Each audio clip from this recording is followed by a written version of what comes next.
Assalamualaikum warahmatullahi wabarakatuh. Apa kabarnya hari ini teman-teman? Alhamdulillah sehat, semangat, ceria.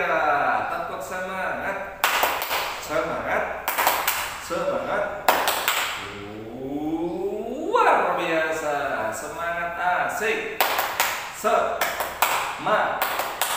Semangat, centoreng-toreng asik, centoreng-toreng asik, centoreng-toreng asik.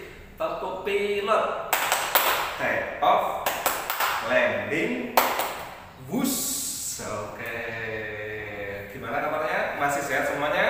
Masih semangat belajar sama Alvin? Masih dong. Apalagi kita masih dalam pandemi, jadi kita harus tetap selalu bahagia untuk menjaga imun tubuh kita. Dan Pak Alvin berharap semoga pandemi ini segera berakhir. Amin Allahumma amin. Oke, sebelum kita mulai pembelajaran, mari kita membaca doa terlebih dahulu. Baca doa, sikap berdoa, 1, 2, 3. Selesai.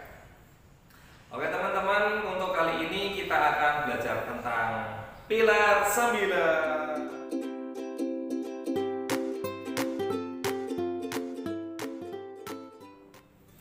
Untuk pilar 9 kali ini Pak Alvin ingin melanjutkan yang kemarin sudah disampaikan sama Bu Ayu, bahwasanya kita masih akan belajar tentang pemimpin yang tabligh. Ayo, masih ingat nggak?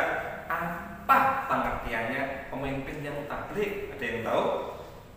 Ayo, difikir. Apa? Ya, pemimpin yang tabligh adalah pemimpin yang mampu menyampaikan informasi kepada seseorang atau kepada halayak umum, meskipun itu sebuah kritikan yang mana kritikannya membangun dan membuat orang lain menjadi lebih baik lagi daripada sebelumnya. Itu namanya pemimpin yang tabligh. Nah, sekarang Pak Alvin tanya, apakah teman-teman pernah nggak diingatkan sama orang atau guru atau temannya di depan orang banyak? Pernah nggak? Atau diingatkan sama ibunya, sama ayahnya? Pernah nggak? Pasti pernah dong. Bagaimana perasaannya? Gimana? Malu nggak? Iya, malu, ada malunya dikit. Mohon maaf, minumnya sambil duduk. Mohon maaf, makanya pakai tangan kanan. Iya, kita terima semua kritikan, kita terima semua nasihat tersebut. Nah, tapi lebih baik ya kalau misalnya teman-teman ingin menyampaikan kritikan atau menyampaikan atau mengingatkan, lebih baik ketika tidak ada orang banyak. Kalaupun di depan orang banyak boleh, asal dengan kata-kata yang santun. Kalau teman-teman pengen lebih menghargai temannya lagi, ketika nggak ada orang lain, tinggal berdua aja, dibilangin, mohon maaf kamu tadi makanya berdiri ya, itu nggak santun tuli. Mohon maaf kamu itu ya makanya sambil bunyi bersuara ya, itu kurang santun ya. Nah, itu bisa. Nah, jadi sebagai teman yang baik dan sebagai anak yang soleh dan solehah itu selalu menyampaikan nasihat atau mengingatkan temannya dengan kata-kata yang santun. Faham dong? Faham? Nah, understand? Yes, I do. Oke, afirmasi. Aku anak yang tabligh, seperti memberikan nasihat kepada teman ketika teman sedang melakukan kesalahan dan mau menerima kritikan. Menjadi anak yang tabligh, itulah aku. Yes.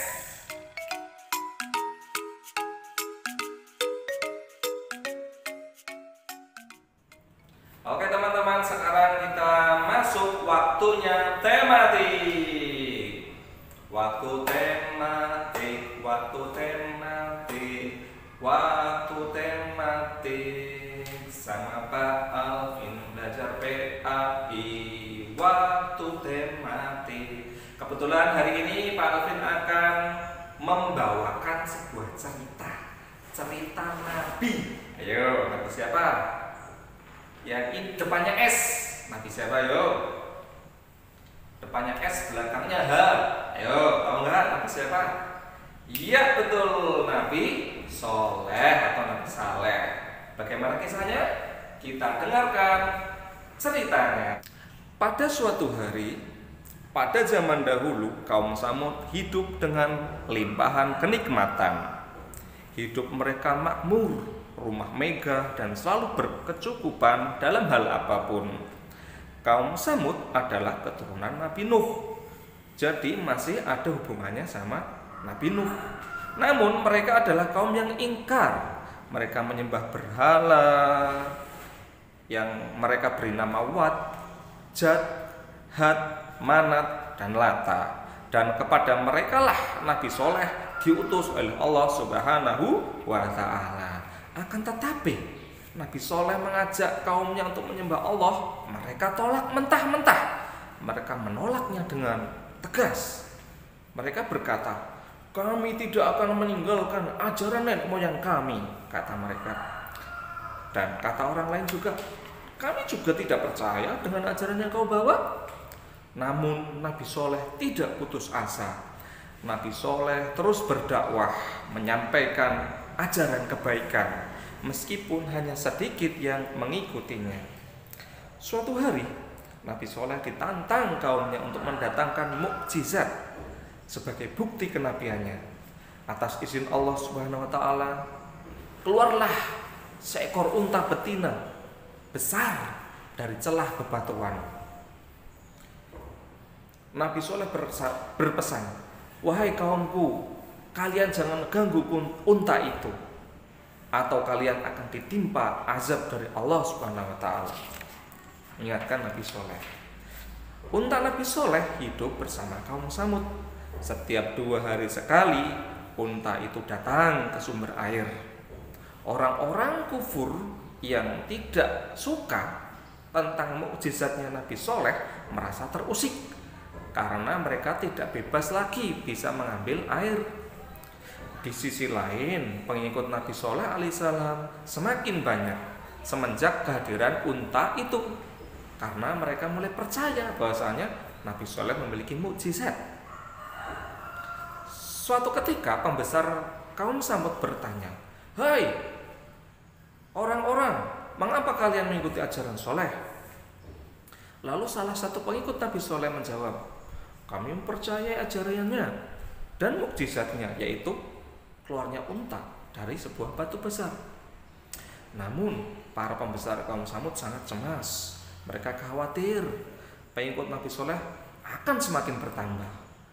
Mereka berinisiatif dan merencanakan kejahatan, yaitu melenyapkan si unta betina. Para pembesar berkata, "Hei, tapi bagaimana ya kita bisa membunuhnya? Nanti kita celaka. Timpal yang lain." "Oh, nggak masalah, kita minta orang lain aja yang melakukannya. Jadi kita nggak dapat musibahnya." Lalu pencarian pun segera dilakukan. Akhirnya mereka memilih 2 pemuda yang mereka janjikan imbalan yang sangat besar jika mereka mau membunuh unta tadi.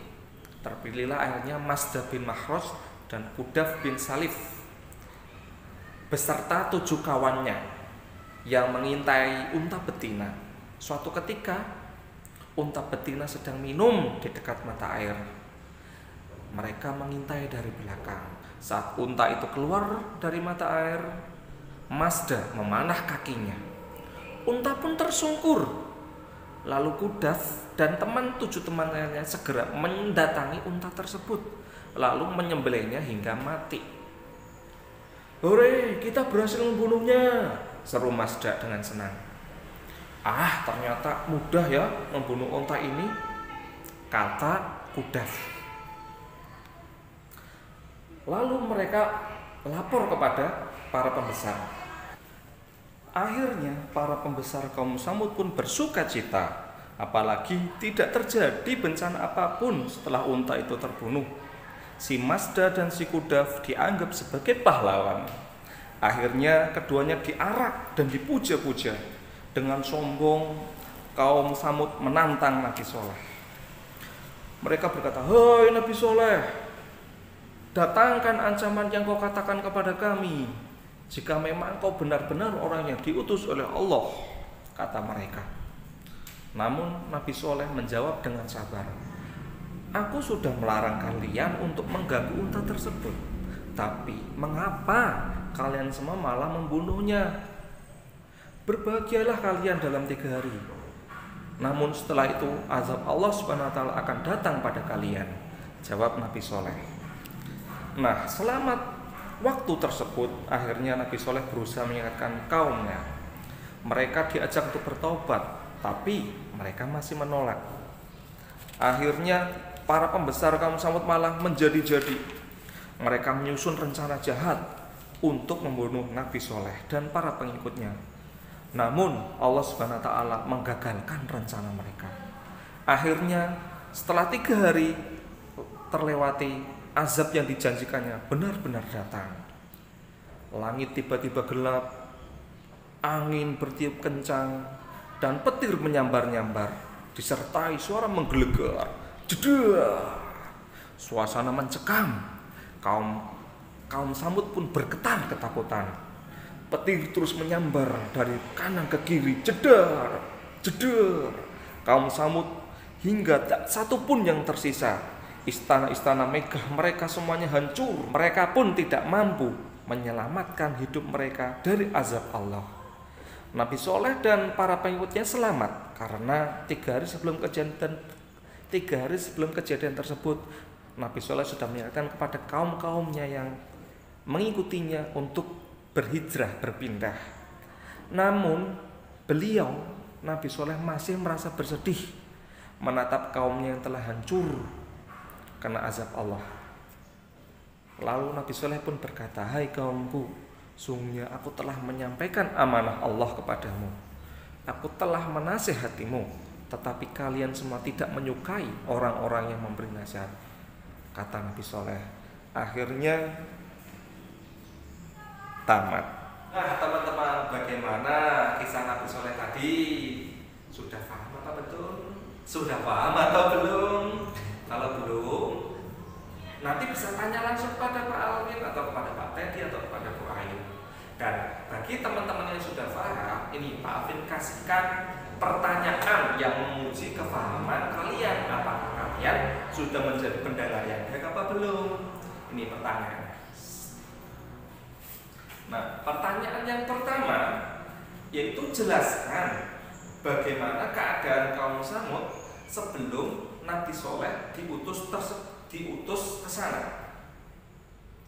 Itu yang pertama. Nanti kalian jawab. Yang kedua, mengapa kaum Samud menolak ajakan dakwah Nabi Soleh? Lalu yang ketiga, bagaimana sih sikap Nabi Soleh ketika melihat kaum Samud menolak ajakannya? Yang keempat, apa sih mukjizat yang diberikan Allah Subhanahu wa ta'ala kepada Nabi Soleh? Yang kelima, musibah apa yang menimpa kaum Samud ketika tidak mengikuti perintah Allah Subhanahu wa ta'ala?